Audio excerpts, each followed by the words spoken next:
There are only two kinds of people who do not experience painful emotions. The first kind are the psychopaths. The second kind are dead. There is a false understanding or expectation that a happy life means being happy all the time.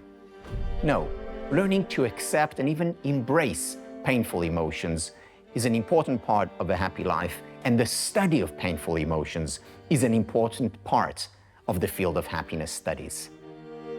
My name is Tal Ben-Shahar. I'm a student and teacher in the field of happiness studies, and my most recent book is Happier No Matter What.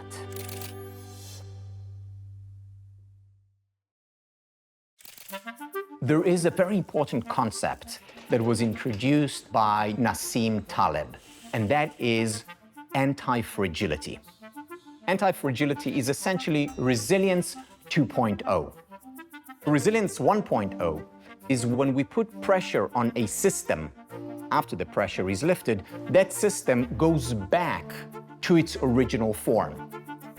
Antifragility takes this idea a step further. You put pressure on a system, it actually grows bigger, stronger. We see anti-fragile systems all around us and within us. For example, our muscular system. We go to the gym and we lift weights. We're putting pressure on our muscles. What happens as a result? We actually grow stronger. We're an anti-fragile system. On the psychological level, you know what that's called? PTG, post-traumatic growth. So where post-traumatic stress disorder, PTSD, is about breaking down, post-traumatic growth is about growing stronger. As a result of pressure, stress, it's anti-fragility. The role of the science of happiness is to teach us what conditions we can put in place to increase the likelihood of growing from hardship. Now, there is a paradox when it comes to pursuing happiness. On the one hand, we know that happiness is a good thing, whether in and of itself or as a means toward other ends. At the same time, we also know from research by Iris Moss and others that people who say to themselves, happiness is important for me, I want to pursue it, those individuals actually end up being less happy. In fact, they're more likely to experience depression. So the paradox is that on the one hand, happiness is clearly a good thing. On the other hand, valuing it as a good thing is problematic. So what do we do? The way to resolve this paradox is that we pursue happiness indirectly. Think about sunlight. So if I look at the sun directly, it's going to hurt my eyes. However, if I break down sunlight into its elements, into its constituents, I can look at the colors of the rainbow. So I'm indirectly looking at the sunlight, enjoying it, savoring it. In the same way, pursuing happiness directly can cause more harm than good, but breaking it down into its elements can lead us to enjoy the indirect pursuit of happiness and by extension, to raise our overall levels of happiness. What are the metaphorical colors of the rainbow when it comes to happiness? Here we have what I've come to call the SPIRE model, and it can trigger the anti-fragile system. SPIRE is an acronym that stands for spiritual, physical, intellectual, relational, and finally, emotional well-being.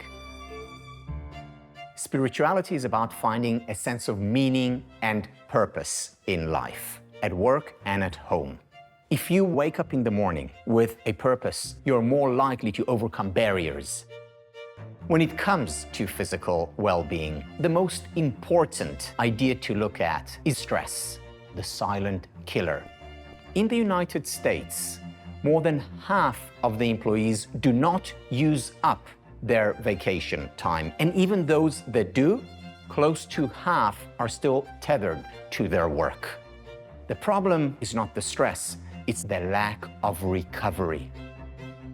with intellectual well-being, there's research showing that people who are curious, who ask questions, are not just happier, they also live longer. Another important element is not just asking questions, it's deeply engaging with material. It can be text, a work of art, even nature. Relational well-being is very important. The number one predictor of happiness is quality time we spend with people we care about and who care about us. And it turns out the number one condition that we can put in place to increase the likelihood of antifragility, of growing through hardship, is the quality of our relationships. Finally, emotional well-being. So embracing painful emotions is critical, but how do we then cultivate pleasurable ones? Specifically, the emotion of gratitude. Cicero talked about gratitude as the mother of all virtues. When we appreciate the good in our life, we have more of it. So happiness is much more than pleasure. Happiness is whole being. These 5 elements together create that sunlight, happiness. I don't think there is a point before which one is unhappy, after which one is happy. Rather, happiness resides on a continuum. It's a lifelong journey. And knowing that, we can have realistic rather than unrealistic expectations about what is possible. I do not think that things necessarily happen for the best. However, we can learn to make the best of things that happen.